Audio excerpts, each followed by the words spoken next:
مصابیر دربار ابلیس اعظم کی طرف سے مجلس شورا کا انعقاد کیا جا رہا ہے۔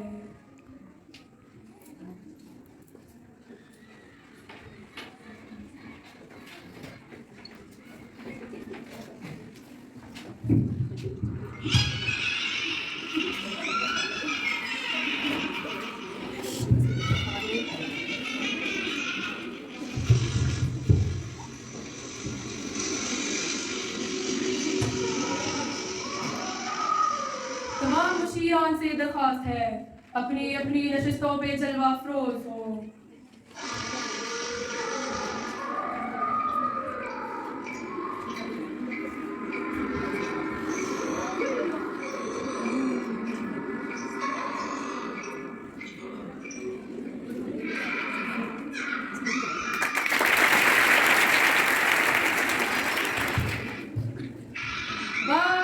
باملاحظہ ہوشیار، نگاہ روبرو شہنشاہ شیاطین ابلیس اعظم تشریف لاتے ہیں۔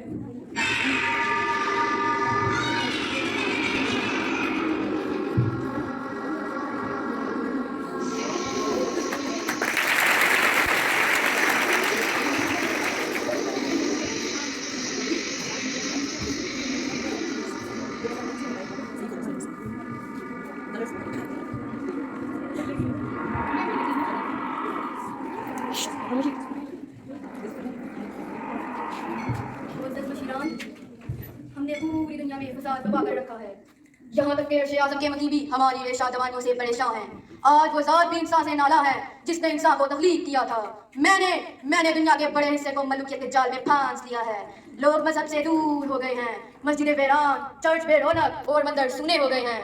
مشیران، آج کی میٹنگ اس لیے کال کی گئی ہے کہ یہ جائزہ لیا جائے کہ میں نے خدا کو جو چیلنج کیا تھا اس میں کہاں تک کامیابی حاصل ہوئی ہے اور مزید اس کے لیے کیا کیا جائے۔ اب آپ سب میرے ایجنڈے کے متعلق اپنی اپنی کارکردگی بیان کریں۔ جناب مولا، ہمارا ابلیسی نظام پہلے سے مضبوط ہوا ہے، عوام در بدر ٹھوکریں کھاتے پھرتے ہیں، ان میں ترقی کی طرف نہیں رہی، کم وقت یہ بھی نہیں جانتے کہ صلاح ہے کیا۔ ہماری کارروائیوں کے نتیجے میں ملا اور صوفی ہمارے پروگرام کے مطابق کام کر رہے ہیں۔ صوفیوں کو قوالی کے ذریعے اور مولویوں کو ان کلام کے بکھیروں میں اچھا دیا ہے، ان میں حج کی روح ختم کر دی ہے، یہاں تک کہ مسلمانوں میں جہاد حرام قرار دے دیا گیا ہے۔ اب یہ سب لوگ ملوکیت کے بندے ہیں۔ تمہارا یہ خیال ہے کہ ہم کامیاب ہو رہے ہیں؟ اگر ایسا ہے تو جمہوریت کیوں مقبولیت حاصل کر رہی ہے؟ میرے دوست، تو شاید اس ابھرتے ہوئے فتنے کی حقیقت سے واقف نہیں۔ ہاں میں جانتا ہوں جمہوریت مقبولیت حاصل کر رہی ہے، لیکن اس کا جال بھی ہم نے ہی پھیلایا ہے۔ اصل میں یہ بھی بادشاہت ہی ہے۔ کیا تم نے مغرب کا جمہوری نظام نہیں دیکھا؟ باہر سے بڑا دلکش لیکن اندر سے مغرور ترین۔ ہمارے ازلی و ابدی دشمن آدم نے انسانی فلاح کے لیے کئی نظام متعارف کروائے، ان میں ہمارے لیے بڑا خطرہ سوشلزم کا تھا، اس کا کیا ہوا؟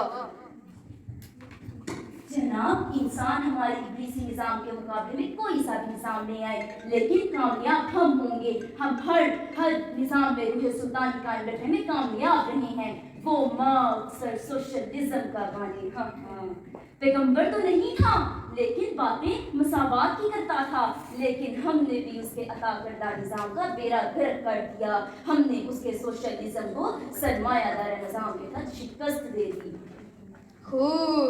بہت خوب مسٹر جمہوریت، 20ویں صدی میں پھلنے والے جمہوری نظام کے لیے آپ نے کیا حربہ استعمال کیا ہے؟ جناب صدر، اس بارے میں فکر مند ہونے کی ضرورت نہیں۔